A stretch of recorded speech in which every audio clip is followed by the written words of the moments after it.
Hey, I'm Carrie. Welcome back. Welcome for the first time. All around. Welcome. I'm Carrieblogger, a career freelancer on Fiverr.com, where I've been selling as a Fiverr Pro verified copywriter for about the past 7 years. And in today's Freelance Friday video, if it looks like I'm crying, I swear I'm not. It's just allergies. If it's gonna look like I'm crying, I might as well talk about a sad topic. Let's just be dramatic. So I really don't regret much about the way my work has turned out, what I do for a living. I love so much about it. Here are 4 things that I personally regret about my journey with Fiverr and how that has kind of shaped where I've ended up today. Sneeze break, just a sec. Okay.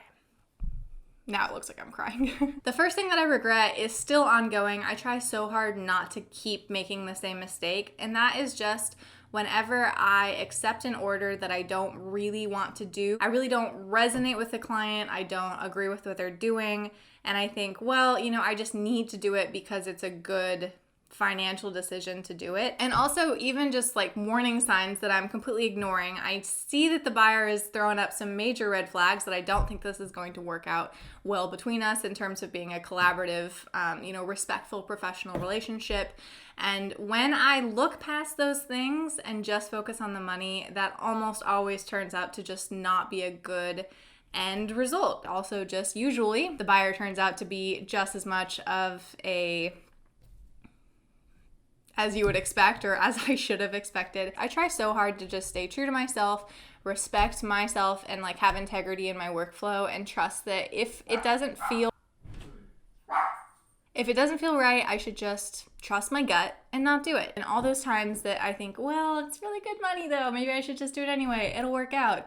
It usually doesn't work out. Second Fiverr regret is a regret for life, and that is just letting things sit on my to-do list for way too long. I just feel like if I was really on the ball, if I was a little more forward-thinking, proactive, this could have turned out better. And then it's always just, thinking of what could have been. An example of that, which is silly, but it's something that I just keep thinking back to. I have created my own portfolio website. It's Carrieblogger.com if you care to check it out. Nice, easy to remember domain. I have stuck with the same crappy website I didn't like it, but instead of fixing it, it stayed on my stupid site in my to-do list forever and ever, thinking in the back of my mind, well, when I'm free and I have empty time, I will go back and redo this website. Finally, I did. I have a website I'm pretty proud of. Now I've gotten so many compliments on the website. A lot of people feel like they really resonate with it. It's been kind of a repeating conversation point in conversations with my buyers that people really respect the professional kind of view that I'm giving of myself and the transparency with portfolios and stuff like that. It's just one of those things that if only I had just done this sooner, if only I had just gotten around to it sooner, how many more meaningful connections would I have had with my clients? How many more orders could possibly have converted because that was just the thing that sparked them to choose me over someone else? If I don't like it, I need to be proactive and I need to fix it. Regret number 3 with freelancing is just not leaning in sooner. I have a whole story time video on this that I did very early on in creating my channel, and it basically is explaining I went to school to be a teacher. I finished with my master's degree, did student teaching, all that, went through interviewing to get a job teaching, even started teaching in a job I really didn't want, part-time for half of a year. And all of that time I felt like it just wasn't quite right, and I just thought, well, it's gonna be better when I have my own classroom. It's gonna be better if I stick with it. It'll make sense. I want to do this forever. It's just got to be right. Part of the reason that I got so stuck into that traditional career path is because I really didn't like the comments I got from people about saying oh, you work online, you're a freelancer, what do you actually do? You can't really make money doing that. What's your real job? Oh, you got a degree, but you don't actually use it. You're not a teacher. Like that kind of stuff. It's just the social commentary that I'm pretty sure I just magnified in my own head. I really wish that I had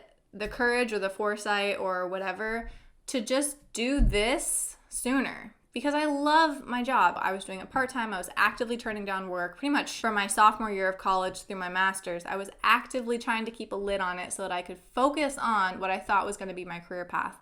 And I really, really wish that I had just taken a deeper look into how I want my life to look like, what I enjoy, how my personality fits into this, and just been honest with myself that this is what I love to do. And that's okay that it doesn't look like a traditional career. For me, it was kind of this backwards realization that what I had been building on the back burner was actually what should have been my focus this whole time. And that's not to say I don't regret going to college, I don't regret my degree, I don't regret anything I've learned there or the experiences I've had, but I do wish that I had just been more true to myself. And it's again, what if I had been doing this full time, building it absolutely fully focused an extra 3 years earlier? And my last Fiverr regret is just a silly one that still actually plagues me to this day. One of my favorite things to do is actually blog writing. That's one of the reasons that I started with the name Carrieblogger, although I really don't sell that many blog and article writing packages anymore. Back in the day when I first started, I just had a regular gig, not Fiverr Pro. Fiverr Pro wasn't even invented yet back then. Side note, if you're curious on a video about the pros and cons of Fiverr Pro, there are a lot of benefits. So if you're curious about pros and cons of what I think being a Fiverr Pro versus having sold just Fiverr regular for years and years before that program was even invented, let me know. I would be fine to do a video on that in the future. I was selling blogs and articles, and that was my most popular one. I'm gonna say I think it was 600 reviews on that gig alone. Then, like I've mentioned in my last little regret, it reached a point when I was going to graduate school and I thought, I'm gonna turn it like way down. This is just going to be a job just to pay like my tuition. I'm not gonna focus on it. I'm going to focus on school first and foremost. So in an effort to do that, I actually deleted that gig, which was such a bad idea. On Fiverr, there's an option to pause, but instead I freaking deleted it. I couldn't reactivate the gig when in 3 or 4 months I decided I'm being an idiot. What am I thinking? I love doing this so much. You deleted it. There's no going back from it. And so that was a mistake. I tried to remake a new one, but of course, even with all the reviews on my profile in general, having prices as high as I do, coming into it with 0 reviews on that particular new gig just didn't get traction. And I've never been able to get my blog writing gig back up to the level of performance and popularity on the platform that it was when I had all of those reviews back in the day. And I really do still to this day think that it comes down to the fact that I remade the gig with nothing. I was starting fresh. At the price level that I'm at, it was hard without 600 plus reviews on it. I'm still mad about that. You'll see that my pro gigs don't have tons of reviews on them. Some of them have 300 or so. And that's because when you become a pro seller, you actually have to create a new pro gig for those categories. You can't just convert an old gig and turn it into pro. I have had to restart all of those gigs from scratch for pro, and that did put me back at that, well, now I'm starting at 0 again, how's this gonna work situation. And so I'd already lived through that. Luckily, I've seen that it didn't kill my business, but don't ever delete your gig. Even if you think that you're like done forever or there's some big change you're gonna make, just put it on pause. I'm telling you right now, do not delete it. It was such a mistake, and I'm so annoyed with myself still to this day. It didn't totally ruin my life or anything. It's fine. I just still think that I really love writing blogs and articles, and I wish I was doing more of it. And I think that that one mistake really made my career take a little bit of a turn in what kind of writing I'm currently offering. That's it. Thank you so much for watching. This is a little bit of a rambly, emotional trip down memory lane kind of a video. But hopefully this gives you a little bit of insight into yourself, the regrets I have in my own career, how to sidestep them, avoid them, whatever. As always, if you have any particular questions you'd like me to address in a future Freelance Writer video, I am happy to do that. I cannot always guarantee that I'll provide a video answer for you, but I do try to think about them, and if I can come up with something that I think helps a little, I will gladly post that for you. Thanks again. Please be sure to like and subscribe if you haven't already. You are helping my very, very small channel grow. I'm almost around 700 subscribers right now, which is so exciting, so cool. Every single person, I'm so glad you're here and you're watching, and you're my hero. That's it. Let's get back to work.